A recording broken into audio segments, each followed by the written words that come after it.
Hello everyone. जैसा कि यार मैं पहले ही बोलता हूँ ना, वीडियो क्वालिटी लो हो सकती है, कंटेंट क्वालिटी मेरा हमेशा हाई रहेगा। जैसा कि हम प्रिपरेशन स्टार्ट करने से पहले इतना जान लेते हैं कि एग्जाम में सब्जेक्ट कौन कौन सा आएगा। मुझे लगता है आप सबको पता ही होगा, पर एक इजी वे में जान जाते हैं कि हमको किस टाइप से पढ़ना है, क्योंकि स्मार्ट तरीका का मतलब ही वही है कि कौन सब्जेक्ट में हमको ज़्यादा फोकस करना है, कौन से में कम करना है। ठीक है, तो हम सबसे पहले देखेंगे कि मान लीजिए कि हमको हिस्ट्री पढ़ना है, तो हाँ, हिस्ट्री में हम सबसे पहले क्या पढ़ते हैं? एंशिएंट। फिर हम पढ़ेंगे मेडिवल। ठीक है, फिर हम पढ़ेंगे मॉडर्न। और देन उसके बाद आता है कि वही मॉडर्न में ही आता है इंडिपेंडेंस काल, फिर वही रिवोल्ट वगैरह, पोस्ट इंडिपेंडेंस। ठीक है, उसी के बाद थोड़ा बहुत हमको पढ़ना रहता है वर्ल्ड। ठीक है, और इसमें अच्छा art and culture. Art and culture हमको अलग से नहीं पढ़ना है, इन दोनों सब्जेक्ट के साथ में पढ़ना है। ठीक है, इन दोनों के साथ ही आर्ट एंड कल्चर पढ़ना है। एशियन पढ़ेंगे, उसके साथ ही मैं आर्ट एंड कल्चर बताऊंगा।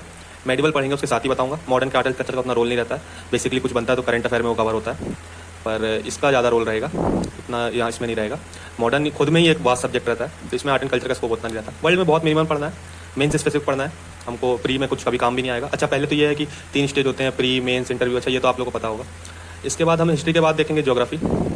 ज्योग्राफी में रहेगा एक फिजिकल ज्योग्राफी, जिसको हम वर्ल्ड ज्योग्राफी भी बोल सकते हैं, और इंडियन ज्योग्राफी रहेगा।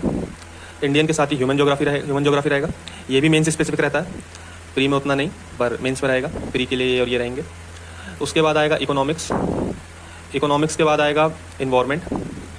इन्वायरमेंट के बाद आता है अच्छा, इकोनॉमिक्स में भी आप अगर देखेंगे तो हमको माइक्रो करके नहीं पढ़ना है। अगर आप माइक्रो थोड़ा बहुत पढ़ सकते हैं, जैसे जो एनसीईआरटी बताता है उसमें, लेकिन मैं एनसीईआरटी मैं मान के चल रहा हूँ कि एनसीईआरटी सबने पढ़ा होगा। नहीं भी पढ़ा होगा तो मैं जिस तरीके से कंसेप्ट क्लियर करने के लिए, बेसिक बनाने के लिए एनसीईआरटी होता है, जो मैं आपको इस वीडियो में हर सब टॉपिक का बनवा ही दूंगा। तो माइक्रो थोड़ा बहुत, अच्छा इतना डिटेल पे अभी रहने देते हैं। इकोनॉमी मेंस में इसका आता है इंडियन इकोनॉमी। इंडियन इकोनॉमी के बारे में जानना रहता है। इन्वायरमेंट रहता है, इसी में मेंस में डिजास्टर मैनेजमेंट भी आता है इन्वायरमेंट के साथ साथ, पर प्रीलिम्स में ये रहेगा। इसके बाद आएगा आपका हिस्ट्री हो गया, ज्योग्राफी हो गया, इकोनॉमिक्स हो गया। हाँ, मेजर सब्जेक्ट पहले देख लेते हैं। मैं इन्वायरमेंट में चला गया। पॉलिटी, इसमें कॉन्स्टिट्यूशन भी रहेगा। ठीक है, इसमें ही ऐड रहता है मेंस के लिए गवर्नेंस, और ये मेन से स्पेसिफिक रहता है, ये सब प्रीलिम्स के लिए रहता है। इंडियन इकोनॉमी मेन से स्पेसिफिक रहेगा, इन्वायरमेंट मेन स्पेसिफिक रहेगा। नहीं, ये प्रीलिम्स में भी आता है। अच्छा, एक चीज़ और, हम देख प्रीलिम्स के लिए अगर पढ़ना होगा तो हम ज़्यादातर फोकस करेंगे कंसेप्ट पे और फैक्ट पे। ठीक है, और मेंस के लिए हमको अगर पढ़ना होगा तो हम एनालिसिस में ज़्यादा फोकस करेंगे, जैसे किस चीज़ का क्या इंपैक्ट पड़ रहा है, किस चीज़ के क्या कॉजेज होते हैं, कहाँ पे किसका असर किस पे पड़ेगा, इस चीज़ पे हमको ज़्यादा फोकस करना है। डिजास्टर मैनेजमेंट तो पूरा मेंस स्पेसिफिक रहता है। और इसके बाद अगर आप देखेंगे तो थोड़ा आईआर रहेगा, ये भी मेन से स्पेसिफिक रहेगा।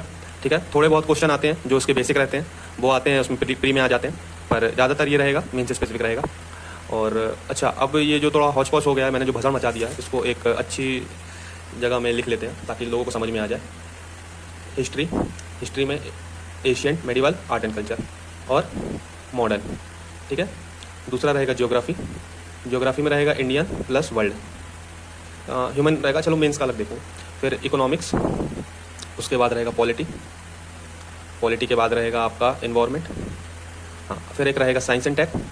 अच्छा, इसमें साफ सिलेबस में लिखा है कि जो टेक्नोलॉजी, अच्छा जनरल साइंस भी पूछता है कभी कभी, लेकिन बहुत कम चांस है। हमको यहाँ पे पढ़ाई करना है अपॉर्चुनिटी कॉस्ट देखते हुए, तो हम जनरल साइंस भी जो पढ़ाई करेंगे, पर बहुत बेसिक में नहीं जाएंगे, बहुत चीज़ों को हमको जानने की जरूरत नहीं है। ठीक है, आप कोई भी पीवाईक्यू उठा कर देखो, अगर आपने देखा होगा तो ठीक है, नहीं देखा होगा तो आप मुझे भरोसा रखो, मैंने देखा है।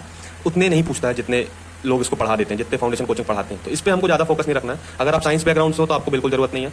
अगर आप नहीं हो, थोड़ा बहुत मैं बताऊंगा, उस पर बस रहना। बस मेन फोकस हमको साइंस एंड टेक पे रहना है, इस पे रहना है। इस पे स्पेस आ जाएगा, स्पेस टेक्नोलॉजी आ जाएगा, न्यू जो टेक्नोलॉजी इमर्ज हो रही है, मोस्टली जो इमर्ज हो रही है उस पर आ जाएगा। बायोटेक में आ जाएगा। बायोटेक्नोलॉजी में हो गया क्या चीज़ बन रहा है, क्या नहीं बन रहा है। इसमें जनरल साइंस में डिजीज़ वगैरह का थोड़ा सा रोल रहता है, लेकिन उसको भी हम बायोटेक के साथ ही मर्ज करके पढ़ेंगे। जिस चीज़ का टेक्नोलॉजी आ रहा है उस चीज़ के बारे में ज़्यादा जानेंगे, ऐसे करके पढ़ेंगे। तो कितने सब्जेक्ट हो गए? हिस्ट्री, ज्योग्राफी हो गया, इकोनॉमिक्स हो गया, पॉलिटी हो गया, इन्वायरमेंट हो गया, साइंस एंड टेक हो गया। अच्छा, अब ये तो हो गया समझ लीजिए प्रीलिम्स के लिए। आईआर भी रहता है थोड़ा बहुत, अगर हम देखेंगे तो इसके सिर्फ बेसिक्स प्रीलिम्स में इसके सिर्फ बेसिक्स रहेंगे, या फिर कोई करंट अफेयर से रहेगा। करंट अफेयर में कैसे, मान लो कोई मेंबर किसी में जुड़ा है कि नहीं जुड़ा है, कोई मेंबर उससे अलग हुआ है कि नहीं हुआ है, कोई, या फिर आईआर, या फिर ये तो मैप में, इसमें मैपिंग भी आती है प्रीलिम्स में। मैप में आ गया, जैसे किसी देश पे बहुत ज़्यादा वो न्यूज़ चल रही है तो उसके आसपास के देश बता दो, उससे जो सबसे बड़ी नदी गई है वो बता दो, ये बता दो। तो मैप में मैं कवर करा दूंगा, इसके साथ ही करा दूंगा। अच्छा, ये पूरा प्री फोकस में बता रहा हूँ। ठीक है, फिर मैं मेंस फोकस भी बता दूंगा भले। पर यही था मेन फोकस जो मैं यहाँ बता रहा था, वही था मेन फोकस में ज़्यादा नहीं है। इन्हीं सबको पढ़ना है बस एनालिटिक वे में। अब आप एनालिटिक वे में क्या पढ़ेंगे, जैसे मान लीजिए एशियंट है, एशियंट में आप एनालिटिक वे में क्या पढ़ लेंगे, यही पढ़ लेंगे कि जो चीज़ उस पुराने समय में आज के समय से हम क्या रिलेट कर सकते हैं, है ना। मेडिवल में पढ़ लेंगे कि जो इसके पॉलिसीज़ थे वो किस तरीके से आज काम आ सकते हैं, आज के सिनेरियो में ज़्यादातर देखना है। कोई आर्ट एंड कल्चर है तो वो इसमें मतलब एशियन से मेडिवल कैसे इवॉल्व हुआ, आज के समय में कैसे इवॉल्व हो गया है, कोई कल्चर से रिलेट हो पा रहा है नहीं, कोई स्पेसिफिक टाइम देख लेंगे। मोस्टली मॉडर्न से भी आते हैं, मॉडर्न से तो वर्ल्ड रिलेट करके बोलता है मीन्स में कि मान लो वर्ल्ड वॉर 1 के समय जो हमारे इंडिया में किस तरीके से माहौल था, क्या था, क्विट इंडिया मूवमेंट को रिलेट करा देता है वर्ल्ड वॉर 2 से, या आप समझ रहे हैं मैं क्या बताने की कोशिश कर रहा हूँ। बहुत मोस्टली एनालिटिक्स वे में आता है मीन्स में, ठीक है। इन्वायरमेंट बता दिया है, इसमें डिजास्टर मैनेजमेंट भी आ जाएगा, ये डिजास्टर होगा आप उसको क्या करेंगे, क्या मेजर है क्या नहीं है। अच्छा, इसमें जो हम अलग से ये सब्जेक्ट्स जो होगा, ये सब्जेक्ट्स हमको पढ़ने हैं, ठीक है। और आता है करंट अफेयर।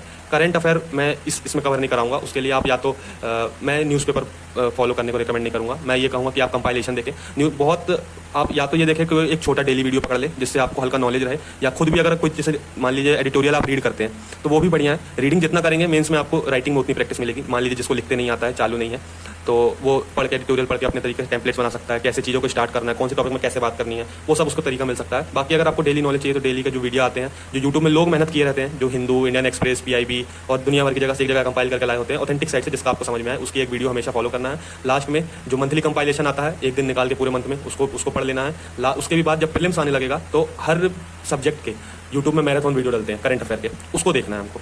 बस करंट अफेयर में ज़्यादा हमको भी घुसना नहीं है, मोस्टली फोकस करना है हमको स्टैटिक में। 80% आपका यहाँ सिलेक्शन हो जाएगा। 80% जो रहेगा सिलेक्शन का चांसेस, वो आपको यही बढ़ा देगा अगर मजबूत होगा। मैं नहीं बोल रहा 80% क्वेश्चन आते हैं, लेकिन आपकी पकड़ स्टैटिक में अगर 100% रहेगी तो आपके सिलेक्शन के चांसेस वो 80% कर देगा। करंट अफेयर आपके थोड़े बहुत पकड़ रहेगी, आप मैनेज कर जाओगे, ठीक है। आप स्मार्ट हो, आप खुद पे भरोसा रखो, बस आपको इन चीज़ों को एकदम स्ट्रॉन्ग करके रखना है कि कहीं से आ जाए सलाम इसको बता देंगे, इसमें नहीं छूटेगा।